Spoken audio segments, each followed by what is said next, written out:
किसी ने बड़े कमाल की बात कही है कि हर सवेरे एक नया फूल खिलता है और जिंदगी में हमेशा सोच समझ करके कर्म करिए, क्योंकि कर्मों का फल जरूर मिलता है। राधे राधे, मेरा गो शास्त्री बैरागी स्वागत करता हूँ आपका एक और छोटी सी कहानी के साथ में। बहुत पुरानी बात है, एक राज्य के एक राजा थे। वो शिकार खेलने के लिए एक जंगल में जाते हैं। जंगल में उन्होंने हिरन को देखा तो हिरन का राजा पीछा करने लगे। हिरन भागता हुआ आगे चल रहा था, राजा पीछे पीछे थे, उनकी सेना भी साथ में थी। हिरन एक जंगल से दूसरे जंगल में चला जाता है। राजा भी उनका पीछा करते करते दूसरे जंगल में चले गए, परंतु दुर्भाग्यवश राजा की सारी सेना पीछे छूट जाती है।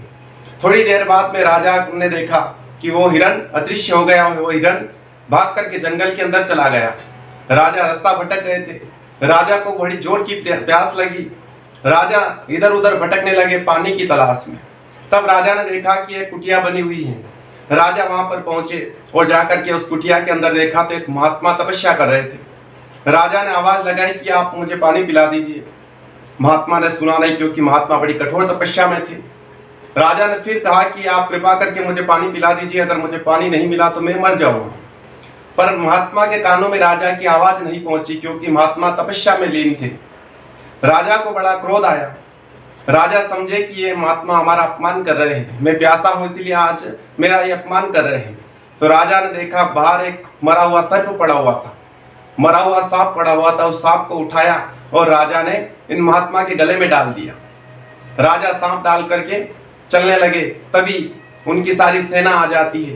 राजा अपनी सेना के साथ में अपने राज्य को लौट जाते हैं। तब इन महात्मा का एक पुत्र था, वो बड़ा ही ज्ञानी था और बड़ा तपस्वी था। कुछ शिष्यों ने जाकर के उसको बताया कि किस तरह राजा ने उनके पिता का अपमान किया। उस महात्मा के पुत्र को बड़ा क्रोध आया और उसने हाथ में जल लेकर के राजा को श्राप दे दिया कि आज के 7 दिन बाद तुम्हारी मृत्यु हो जाएगी। जाओ राजा से कहना कि आज के बाद में 7 दिन ही तुम्हारे जीवन के शेष बचे हैं, जो कुछ करना है इस जीवन में वो कर लो।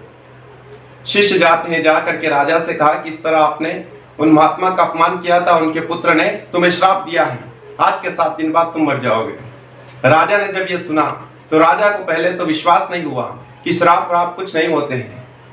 तब राजा के वहां पंडितों ने बताया कि राजन, जिन महात्मा ने के बच्चे ने आपको श्राप दिया है वो बड़े ही तपस्वी हैं और उनका श्राप अवश्य ही फलित होगा, इसलिए अगर उन्होंने श्राप दिया है तो आप 7 दिन के बाद जरूर मरोगे। अब तो राजा भी चिंता में आने लगे। धीरे धीरे समय निकला और 7 दिन पूरे हुए। तब राजा ने देखा कि आज 7वां दिन है। राजा ने अपने सैनिकों को बिठा दिया, पहरेदारे को लगा दिया, सब तरफ से राजा ने अपनी सुरक्षा करी। पर फिर भी जो भाग्य में होता है वही होता है और कर्मों का फल भी जरूर मिलता है। राजा ने सभी सैनिकों को बिठाया। राजा अपने आसन पर बैठे हुए थे। समय आता है, 7 दिन पूर्ण होते हैं और राजा के सिंहासन के नीचे से एक सांप निकलता है और राजा को डस लेता है। ये छोटी सी कहानी है दोस्तों, परंतु बड़ा सुंदर मैसेज दे करके जाती है कि हमेशा जिंदगी में सोच समझ करके हमें कर्म करना चाहिए, क्योंकि कर्मों का फल अवश्य मिलता है।